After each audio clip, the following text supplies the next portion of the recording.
Doll एक बार फिर चर्चा में आ गई है क्योंकि अमेरिका के पेनिसिल्वेनिया में एक पैरानॉर्मल जांचकर्ता डैन रिवेरा की संदिग्ध परिस्थितियों में मौत हो गई है। उनकी मौत को एनाबेल डॉल से जोड़ा गया। एक बार फिर 2025 में दुनिया की सबसे खतरनाक डॉल एनाबेल ने अपना डर फैलाना शुरू कर दिया है। 50 साल तक लॉक्ड ग्लास केस में रहने के बाद ये श्रापित डॉल अब अपनी पावर्स के साथ वापस सामने आई है। पहले हम देखते हैं कि एनाबेल डॉल की हिस्ट्री क्या है।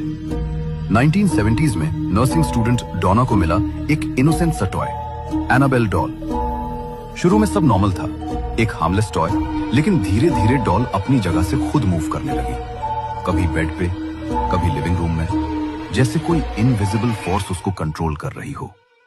डोना और उसकी रूममेट को पेपर नोट्स मिलते थे जिनमें लिखा था हेल्प अस, जैसे कोई ट्रैप्ड सोल्स उनसे बात कर रहे हो। एक दिन डॉल ने एक दोस्त पर अटैक किया।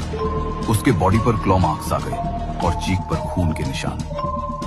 डोना समझ गई कि ये सिर्फ एक डॉल नहीं, ये कुछ ज्यादा ही खतरनाक है। तभी एड और लोरेन वॉरेन बुलाए गए। उन्होंने कंफर्म किया कि डॉल एक डीमन के कंट्रोल में है और ये सिर्फ शुरुआत है। डॉल ने लोगों को डराया, चोट पहुंचाई और हर रात अपनी डार्क एनर्जी से सबको टेरराइज किया। फाइनली वॉरेन्स ने डॉल को अपने म्यूजियम में लॉक कर दिया, एक ग्लास केस में, और वार्निंग लिखी, पॉजिटिवली डू नॉट ओपन। आज भी लोग कहते हैं कि उस केस के अंदर भी वो कभी कभी मूव करती है, जैसे उसका गुस्सा अभी भी जिंदा है। लेकिन लेटेस्ट न्यूज के मुताबिक एनाबेल अब ग्लास केस में नहीं है। मतलब कोई भी अब इस कर्स्ड डॉल के सामने आ सकता है।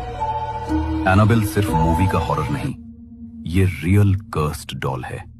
लेकिन कहानी यहीं खत्म नहीं होती। 2025 में एक ऐसी खबर आई जिसने सबको हिलाकर रख दिया।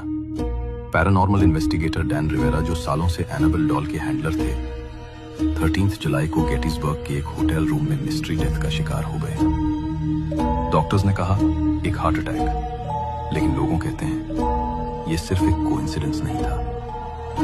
फैंस का मानना है कि ये एनाबेल का श्राप था। और सबसे ज्यादा हैरत की बात, उस वक्त डॉल उस रूम में थी ही नहीं। तो फिर सवाल ये है, अगर डॉल वहां नहीं थी तो डेथ का असली कारण क्या था? वीडियो पसंद आया? लाइक और कमेंट करो अगला हॉरर स्टोरी कौन सा हो।